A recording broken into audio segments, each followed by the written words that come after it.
Hey, it's Mr. Beat. I recently passed the milestone of 10,000 subscribers on YouTube.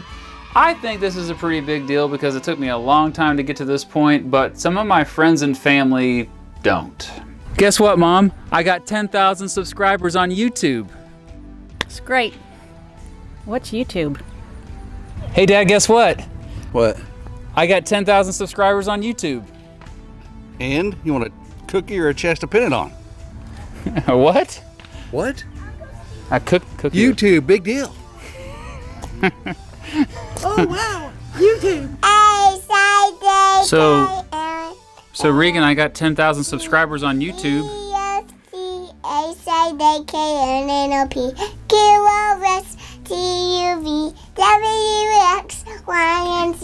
Hey brother, I got some good news. Come here. Yes? I got 10,000 subscribers on YouTube. Dang it! I worked so hard! Guess what, guys? I got 10,000 subscribers on YouTube. You have a YouTube channel? That's it? Peter Hollins, he has like 1,620,637, something like that. Goodness. It's a lot. I know. I mean, that's what. Gosh. Hey, guess what? I got 10,000 subscribers on YouTube. Oh, cool. No one cares. I've been making videos since 2003 when I was in the School of Journalism at the University of Kansas. One of my earliest videos you can still see. I will put the link in the description, and I'm still proud of that video. I made that in 2004. Flash forward to August 24th, 2009 when I start my very first YouTube account. I just started student teaching at Westside Middle School in Omaha, Nebraska. That semester, every time I looked up an educational video to show my students, I just couldn't find very good content. I mean, no offense to the teachers and students that had mostly uploaded stuff about history. I thought that stuff for the most part wasn't that engaging enough, and so this is what first inspired me to start making educational videos and putting them on YouTube. Now, the first videos I put up were only for my students. I did not actually even make them public, okay? So November 2009, that's the very first educational video that I ever made. It was about the Compromise of 1850. It was with my brother, and we acted like two goofballs. You can see it here. You can see that we seemed like we were two crazy people, but the kids loved to see us make fools out of ourselves. Compromise of 1850. Compromise of 1850. And you got to admit, that Compromise of 1850 jingle is pretty catchy. After I moved back to Kansas and I started teaching at Blue Valley High School, I continued to make history videos, but it wasn't until January 10th, 2011 that I started a new channel and reposted these history videos for everyone to see. My name is Mr. Beat, and you may remember me from Mr. Beat's class. My Inventions of the Industrial Revolution video was the first video that the majority of viewers who saw it were not my students, but other students from around the world. Now it's time for the standard Q&A portion of the subscriber special video. To help me out, my lovely wife Shannon and my oldest daughter are going to be reading me the questions that you asked. What program do you use to make these videos, Mr. Beat? I've used many programs over the years. I started out using Windows Movie Maker and I graduated to iMovie, but I've also used Sony Vegas, Final Cut Pro. I use GIMP, which is the free version of Photoshop. It does everything that Photoshop does that I use. I use PowerPoint. I use Audacity, GarageBand, Logic Pro, even Microsoft Paint once. Do you prefer white or dark chocolate? Dark chocolate? Would you rather live in a country where you had no freedom or live in an area with no government and no laws at all? Frankly, I'd rather have no government and no laws. I'm more of a John Locke kind of guy. If you were appointed by Donald Trump to be a Supreme Court nominee, how many votes in the Senate do you think you'd get and why? No, the Senate would not approve me, and the reason why is because I have no experience in law. I mean, sure, I teach basic law to high schoolers, but that is in no way just no. What is your favorite cartoon and who is your favorite character from that cartoon? My favorite cartoon is Garfield, and my favorite cartoon character is Garfield. And if there's an honorable mention, then it would be Eek the cat. I do like cats. How has YouTube helped you engage with students? YouTube. What'd I say? YouTubed. I don't think I said YouTubed. How has using YouTube helped you engage with students? Because of content providers like YouTube, I feel like students are way smarter today than they ever have been. People that think that young people today they're not educated as well, for some reason, like, I believe that those people that say that are clueless. Video is the most practical way to teach people, and so I feel like I'm jealous of these students today that have this, because I was in high school in the late 1990s and I didn't have that, and I feel like I'm trying to still catch up with these young people sometimes. What's your favorite type of cereal? My favorite type of cereal is Barbara's Puffins. They did not pay me to say that. This is not sponsored by Barbara's Puffins, but Barbara, if you want to give me some money, feel free. I'm going to eat some of these right now. What made you start YouTube? Weren't you paying attention earlier? I told you that I started YouTube to post educational videos for my students, okay? And it kind of just turned into a bigger thing because I realized that the vast majority of people watching my videos were not my students. When I show my own students my videos in class, their eyes glaze over and are like, this dude again? Seriously? I cannot escape this dude. He's in real life and he's on the screen. Who was your first sub? My first sub was myself. Optional question for you to answer in QA. What events do you think helped your YouTube channel the most?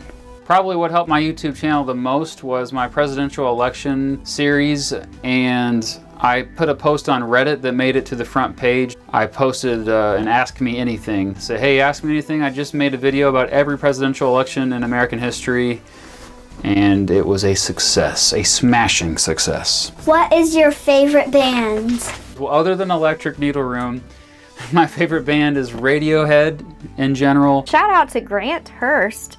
If you could get everyone to read one book of your choice, which would it be? I suppose that one book would be my favorite book of all time, 1984. I'm a big fan of dystopian novels in general because I feel like there are a lot of lessons in those books in terms of social studies and what we want our own society to look like in the future. What is your opinion on alternate history? I hate it. Next question. Hey, Mr. Beat. Question, could you look into doing a vids on the Senate or the House of Representatives? I get a lot of requests for doing videos about Congress, and that's on my radar constantly. I'm still brainstorming a possible series for that. What presidential elections do you think were the most interesting, and which ones do you think were the least interesting? The most interesting presidential elections were probably the election of 1876, 1824, 1860, 1960, 1992, 1948, 2016. The ones that were the least interesting were probably the ones that I can't remember right now. One that comes to mind that was kind of boring because nobody really ran against him was the election of 1820 with James Monroe. No one really wanted to mess with James Monroe because he was so popular. Both of George Washington's elections were uncontested because What states or countries' flags do you like? I know some people are gonna really hate it when I say this, but my favorite state flag is Maryland. It's just so wacky. And then my favorite flags for countries, Bolivia has a great flag, and I like the two flags that have dragons on them, whales, and then Bhutan's flag also has a dragon on it. I don't know why people are so fascinated by flags. Hello Internet is one of my favorite podcasts, but they always talk about flags on there, and it bores the heck out of me, and especially the fact that it is a visual thing and they're talking about it for like 30 minutes, but I digress. This question says, quote, this year my social studies teacher could not teach all things he wanted because of time.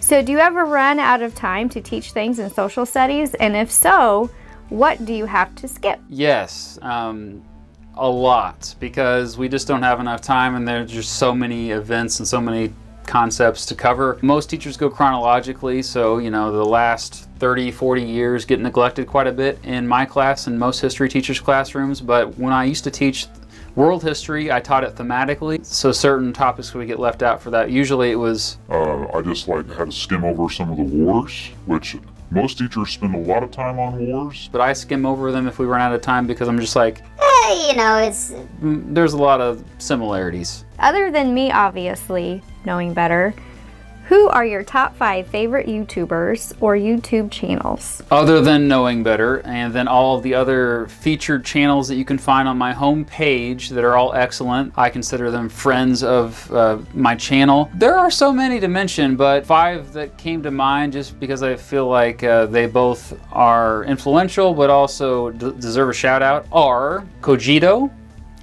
That is a relatively new channel of animated videos. I believe he's based out of Ireland, and they're really informative, really, you know, just easy to digest. Professor Dave Explains.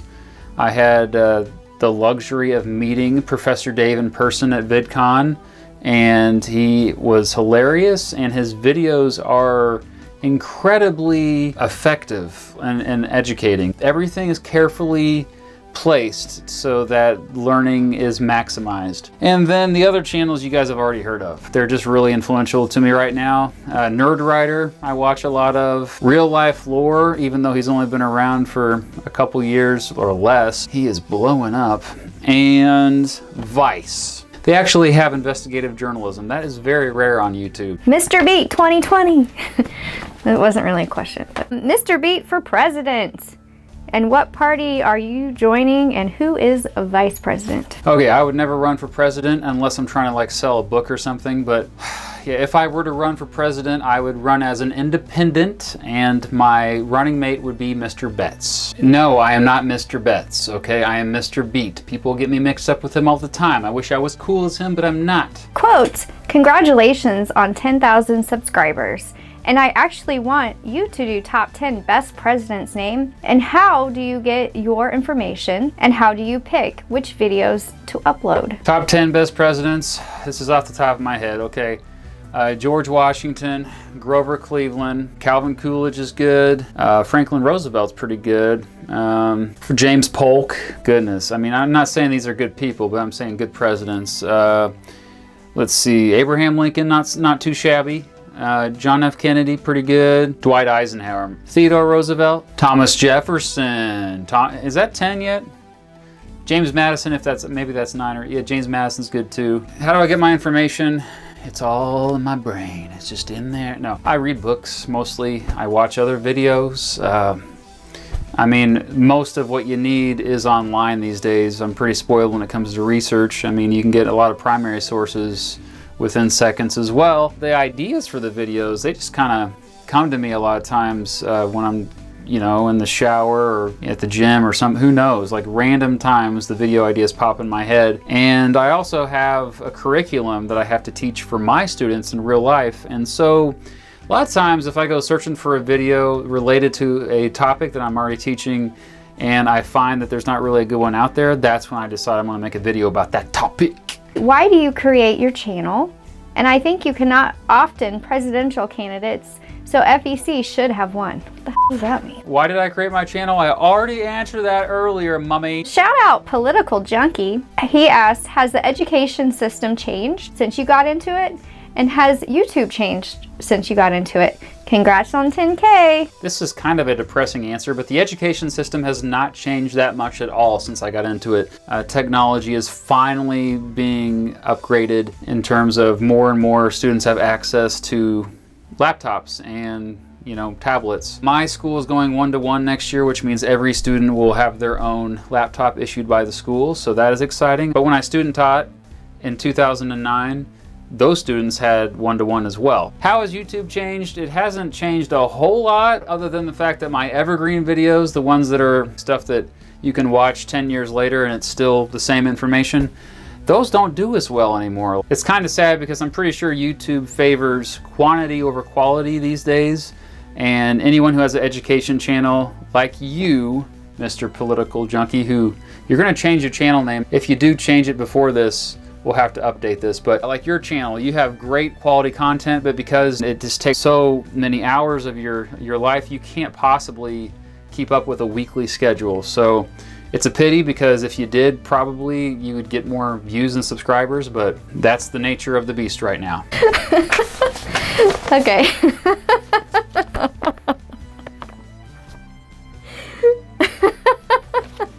Sorry. Can you stop it real quick? It usually takes anywhere between 15 to 20 hours on average. That's for a video that's between 5 to 10 minutes. It fluctuates because it just depends on a number of factors. In terms of the Supreme Court videos, how do I choose a case? Some of those cases are chosen by my Patreon supporters, who get dibs on which cases I cover next. Check it out. Other ones are just ones that I'm fascinated with, or that I have to teach about in real life anyway. So I'm like, hey, 2 birds, 1 stone. And how do I know what to put in that video? That's something that's not easy to answer, because this is something you learn over many, many years. I think my journalism background really helped me a lot with this, but I just want to get the nuts and bolts, get to the point. It really annoys me when historians write 500-page books about a topic that could be easily condensed down to 100 or less pages. Get to the point. I think one of the skills that is not appreciated very much, that should be appreciated, is being able to prioritize things. Okay, like right now, I probably shouldn't be rambling on, and so I should do a better job prioritizing what I keep in this video. Is this part still in the video? Edit this part out. Hey, Mr. Beat, love the videos. Would you ever be interested in doing a video about Canadian history or social studies? Best regards from Ontario. First of all, let me say the United States is my favorite country. My second favorite country is Iceland.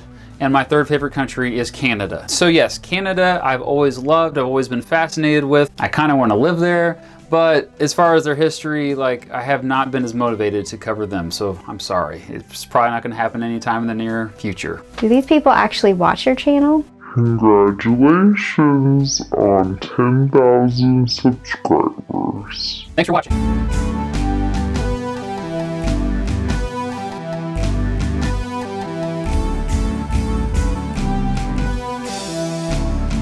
Something in my teeth. No. Yeah. I got 10,000 subscribers on YouTube. You're making too much noise down there. Quiet. Quiet on set. Quiet up there. Don't make me come up there.